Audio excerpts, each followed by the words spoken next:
I'd definitely love to ask you more about magic because it's a word that you mention a lot. What is magic? Okay, so the most common definition of magic that we use in the West is one taken from a magician called Aleister Crowley, who's perhaps our most famous magician in the Western tradition. And he defined magic as the science and art of causing change in consciousness in relation to the will. So it's focused on creating change with the will. Now, this was a Victorian definition. This is a definition which has changed. So this idea of consciousness changing has continued. And when he talks about the will, he's talking about it in a very technical, specific way. So when Crowley talks about the will, he's talking about one coming into alignment with one's guardian angel, which we could consider as a stellar daimon. So when you're born and your horoscope is cast and set, there is a particular spirit that's set over you, and your job as a magician is to come into alignment with the teachings of that and to become the person that you're meant to be. So you're meant to fulfill yourself in this fashion. Is this the equivalent of a deity? It's not quite the equivalent of a deity. Okay. Like it's smaller, like an angel.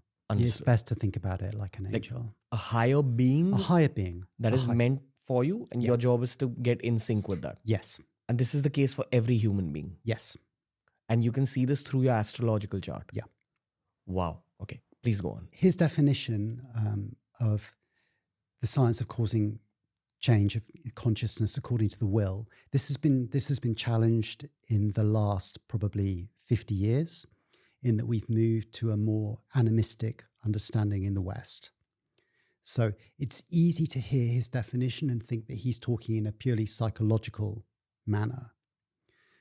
Whereas what's happened in the last 50 years in Western magic is that we've shifted from a psychological model more to a spirit model, and an understanding that the world is peopled with spirits.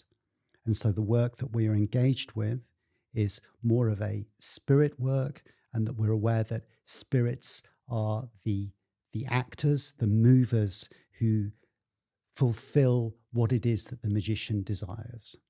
Have you seen the film Aladdin? He has a genie in it, Sure. which kind of is parallel with what you're saying. Right. A higher being that can be helpful.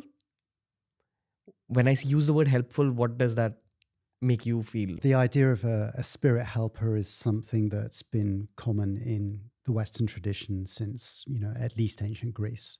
So the idea of a spirit helper is particularly that. What you will often find with a Western magician is that they have a series of spirits with whom they work and whom they task to accomplish the magic that they want to accomplish. Wow. Okay. I have a lot of Muslim friends of mine who I've had these conversations with. Islam also has an element of particular prayers. They also have a parallel practice where they will have their own jinns. Yeah. Now, jinns can also be evil, but there are some jinns that are helpful as well. Yeah. Similar to what you're saying? Absolutely the same. Same thing. Same thing. It's a very good parallel.